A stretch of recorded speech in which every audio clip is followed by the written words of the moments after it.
បានជំរាបសួរបងប្អូនអរគ្នាអញ្ចឹងនេះគឺជា account robot trade ដែលមានដើមទុនតែ10000ទេហើយយើងចំណេញដល់ទៅ$9000ជាងចិត្តឡើងជិត20000ទាំងដើមទុនហើយបងប្អូនអរគ្នាណាបាទហើយ trade ល្អខ្លាំងមែនតើរយៈពេល1ខែនេះគឺបាទអត់មានបញ្ហាអីទេហើយ trade ចំណេញលឿនហើយចំណេញច្រើនបាទចិត្តបាន100%នៃដើមទុនហើយឥឡូវយើងមកមើល history trade ទាំងអស់គ្នាបងប្អូនអរគ្នាបាទចឹងក្នុងថ្ងៃនេះយើងដាក់ daily ចុចកន្លែងនេះ today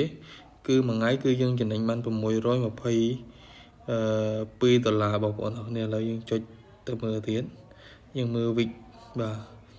មួយសប្តាហ៍ចាំមើលមួយសប្តាហ៍ចំណេញប្រហែលបងប្អូនអរគ្នាអត់លោតអូមួយសប្តាហ៍គឺវាអត់លោតទេបងប្អូនអរគ្នាដោយសារថ្ងៃនេះថ្ងៃច័ន្ទបាទអញ្ចឹងយើងដាក់ដល់មួយខែទៅបាទអញ្ចឹងមួយខែគឺយើងចំណេញបាន$9140បងប្អូនអរគ្នាបាទគឺ profit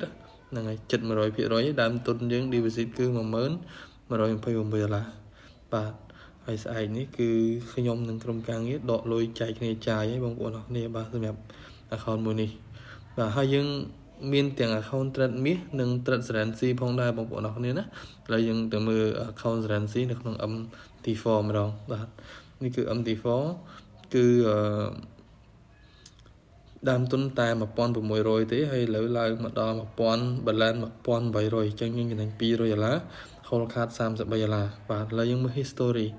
បាទ history ក្នុងថ្ងៃនេះបាទមួយថ្ងៃគឺចំណេញ$10បងប្អូនអរគ្នាបាទចំណេញ$10ហើយ trade pair currency ឥឡូវយើងមកមើលក្នុងមួយសប្តាហ៍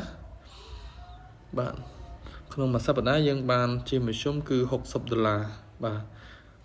គឺបានតិចទេបងប្អូនអរគ្នាតិចប៉ុន្តែវាអត់ hold ធំបងប្អូនអរគ្នាប្រវត្តិ hold ធំរបស់វាត្រឹមតែ$100 $130ទេអត់ដែលមានប្រវត្តិលើសហ្នឹងទេបាទហើយនេះក្នុងមួយខែហ្នឹងគឺបាន$200បងប្អូនអរគ្នានៃដើមទុន$1600បាទគឺបាន$200ដែរអញ្ចឹងមួយខែវាចូលបាន10% បាទថា10% ចុះហ្នឹងហើយអញ្ចឹងសម្រាប់អ្នកចង់ចំណេញតិចហើយអត់សូវបារម្ភអត់សូវភ័យបងប្អូនអាចជ្រើសរើសយក